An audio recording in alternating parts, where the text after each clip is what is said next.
Welcome back to the Weed Lounge, guys, and a little message to Zotac. Why do you do this to me?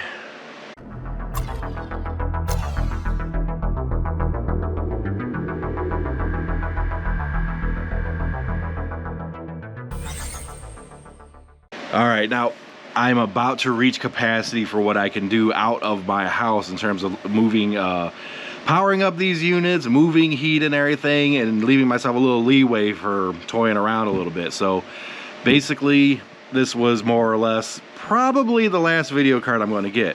Zotac Gaming Amp Extreme Hollow 3090. Now, this card, the specs and everything are supposed to be really good, but it's a crapshoot with Zotac. It really, really, really is. Let's just go over here and take a look. All right, now, in terms of success mining with different cards, EVGA has been the absolute best one so far. Easiest to work with, easiest to manage. Getting the shroud off and everything is a little more of a problem than some cards, but really not that big of a deal. And the shorter span, you know, it makes them easier to put in rigs and everything. And plus, I got the water cooling thing. I'll get to that in a second. But the Zotac cards have just been a pain. Like, I have 4 of these MSI 3090s. They all work pretty good. This one actually runs a little hot, but I haven't changed the thermal pads in any of the MSI ones yet. That's like my last little thing or whatever, so that could easily change. These Zotac cards, though, my God. Some of them are absolutely beautiful. Some of them just really suck. And there's one that I have in here running super hot. Super hot. I changed the thermal pads out just like I do all the other ones, and it didn't seem to do a thing. And it still throttles, and I can't clock it high, and all this other crap. And, you know, when you change out the thermal pads, you expect there to be some change, some result, and there just wasn't. So, and, you know, this 3090 down here from Zotac. See that? That big old thing I had to put on there? Jeez, even that. It does dissipate heat, it does help, but it doesn't do it 100%. It still runs hot. Thermal pads, everything done. Zotac just drives me insane. But they came out with the 3090 Amp Hollow Extreme. Okay, that's this guy right here. Okay, this is actually a pretty beautifully, it's a beautiful aesthetic card. I like this top part and everything. The shroud is ridiculously huge. This is the longest cooling shroud or whatever I've ever seen on any card. Like, there's a couple rigs that I have over there that I can't, it won't go in, period. It's too damn long. You see I have to bend out the fans here. But that aside, you know, I can always remove these fans because these fans really, they don't do all that much. And Zotac, your fans, like your fan blades are sharp as hell. I've cut myself multiple times. I think I just did. Oh, did I? Ooh, okay. Now, in terms of cooling, okay, this shroud or whatever, that thing is cooling wonderfully. But I'm not sure. Okay, now I got this thing hashing at the highest I can get it, and the memory temps sit around 80 to 82 degrees Celsius on stock. Now that's actually, you know, in terms of Zotac, really, really good. And the GPU sits around 45, 46, 47. Sometimes I've seen it at 48, depends how hot the room is. The cooling solution is awesome. But here's the problem. I probably have to RMA this damn thing. I can't get it to consume more than 300 watts. It won't do it.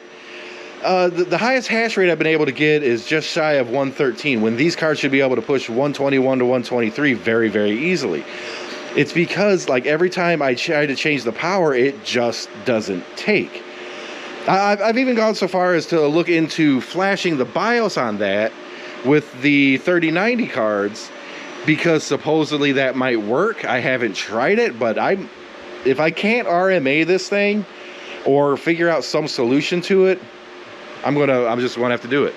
I found on Reddit one other guy that's having the exact same problem that I am, so I'm guessing there's something wrong with this board, something to do with the power. It just can't get the power or whatever the heck. I bet you that's it. Hopefully I can RMA it, swap it out. Otherwise, I'm going to try the BIOS and see if that does anything. But if there's actually something physically wrong with the card, that won't do anything. Now, you know, sitting at 113 hash, it's all right. I mean, the price I paid for the card was Zotac's retail, which is outrageous, but, you know, a little bit less than normal. So it's sitting at 113. It'll still pay for itself over time, but you know, having stupid little issues like that irk the hell out of me. I hate it. I absolutely hate it. But everything else, I've got it running pretty steady. So far, so good. You know, I've cleaned up some of these rigs. You know, I've spaced them out all nice and neat, swapped my last server supply in. Everything's running good. Back here, I have a total of 40 video cards, all of which are, let's see, 2 of them are 2080 Ti's, my old SLI setup that I had. The rest of them are either 3080s or 3090s. Let's see, 3080s are, well, 3090s, you know, there's 8 of them right there. See, 8, 9, 10, 11, 12, 13, 14, 15, 16. 16 of them are 3090s, the rest 3080s. And there's 40 of them running back here, and 1 more 3090 in my gaming rig that I have mining. So 41 cards going, and the mining profits are holding pretty good. I'm really enjoying it, but I guess there's one good piece of news. I got this to work. Look at this guy. Okay, I got those 3,000 RPM fans, the Noctura or Nocturnal, whatever the heck they is, Noctura, whatever. I got 6 of them, okay? 3 here, 3 here, and I had to get a fan controller, this guy here, right? And I have to say, it's working perfectly. As you can see, these 2 radiators, I put this in a little closed loop, so you know there's still water in here, so I didn't want it to evaporate or crap to get in it, so this is just closed. It's only running off 2 radiators. It's keeping nice and cool. Everything's running good, perfectly stable. Haven't tried to overclock yet. I'm not going to overclock like beyond what I originally had, so there's still that. But I finally got to the point where 2 radiators will work. So you know what that means. I had to order 6 more fans, another fan controller, and now I got to work on those. Oh, my work is never done. But here's the overall thing. And it's just great news because it now means I can water cool this whole system. The temperatures will be well controlled, and I guess no complaints really. I mean, I complained a lot making the last few videos because it was, yeah. But it was all due to these fans. It really was. These fans are absolute horrid junk. You know, I will throw these out in the road or over a bypass or something. Let people run them over or some shit. Don't do that. That's bad. But these guys are running good. So I ordered 6 more, got the fan controller, everything's coming. I'll get those swapped out too. Full water cool rig, it'll be great. But here's the thing, all right? As far as temps go, yes, this is better than air cooled, but not by far. It's not by far at all. So the overall benefit still isn't quite there. But for a little while, I ran it off 3 radiators. And that 3rd radiator made this work perfectly. Now, the thing is, this is cold. This whole thing. Even the top here is cold. Well, okay, I'm stupid. I'm making commentary based off of nothing because they're not mining right now. So, of course, they're going to be cold. I'm a dumbass. Just ignore me. But when these things are running, you know, the top is hot, it's hot down here, and then this guy gets cool, nice and cold, and it stays that way. But I can't get the temperatures down to where I had them when I had all 4 going. But when I had 3 hooked up, it was perfect. It, you know, it didn't make much of any difference if I had 4 or 3 because they pretty much got to ambient or whatever the heck it was. It wasn't going to get any better.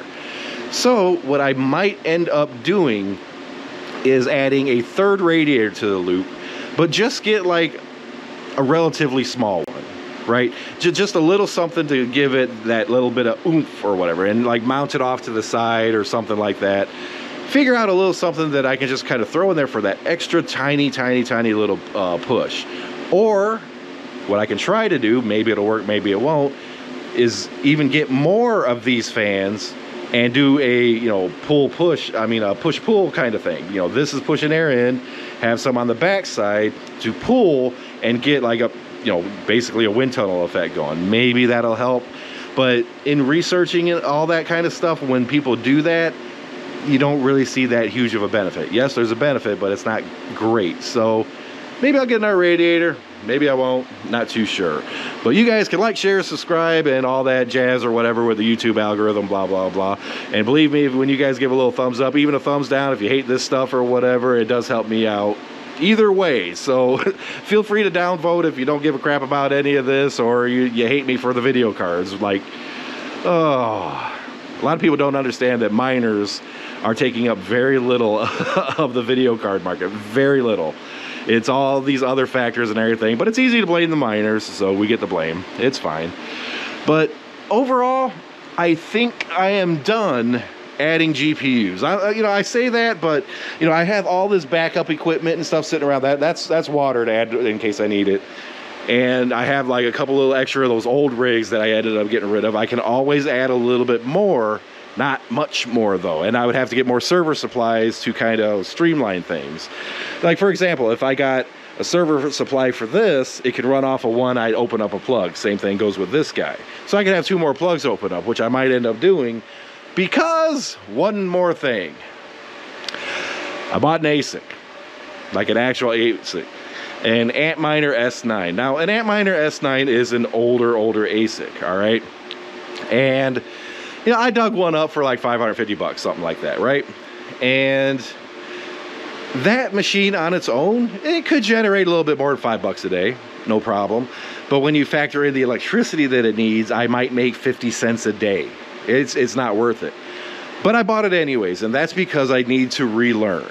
And that's a suggestion I'll give any of you guys out there that are looking into getting into mining or anything like that.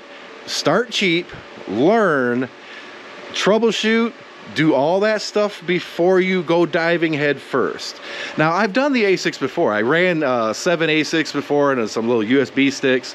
Back in 2013, 2014 is the last time I messed with an ASIC. So, yes, I'm comfortable with them, but I bought a cheapy one because the cheapy one I can work with, I can mess with, and I'm actually thinking I'm going to get a Raspberry Pi and try to set up a Bitcoin lottery thing for it. So it'll just sit here, mining away on Bitcoin on its own, and maybe someday it actually gets a block or something, and I get a whole thing, and I get like 10 Bitcoin all of a sudden in my wallet. It's like, woohoo! Yeah, chances of that happening are next to 0, but it's a little project that I can work with, and by doing that, I learn. And a lot of this is all about learning, and that is like one of the most important things. You got to learn. But there's also another effect to that. I bought the ASIC because eventually that's the route I got to go. All right. This is pretty much capped. I can get a little bit more, I can get a little bit better, but what is the next step? Now remember, I'm not doing this as a hobby. I'm doing this is my income. This is how I'm going to live, okay? And if this goes kaput, or if I do stuff wrong or whatever, it's going to hurt me, okay? That's a little bit of a detail there that I'll go ahead and throw out to you guys. So I'm getting the ASIC, I'm learning it, and eventually this is all going to end up going to some other property someplace else and end up doing a bigger farm. That's the ultimate goal. This is not going to stay in the basement forever. Or maybe it will. I don't know. It's not like I need to move it or anything, but eventually things are going to move, things are going to expand. I need to get some land somewhere, do something, or build a big old secure shed or something. I'm not exactly sure. But in the end, got to go somewhere. And graphics cards are all well and good, but with the limited hash rate cards and all this stuff coming out, and the graphics card market basically trying to exploit it just as the ASIC producers, manufacturers exploit it, it's not going to really terribly matter which way to go, only that the ASICs will be sort of the easier way to go in terms of convenience. So eventually that's where I'm going to go. Oh, long video. I kind of went off on a couple of tangents there. Thanks for sticking around, guys. We'll see you in the next video.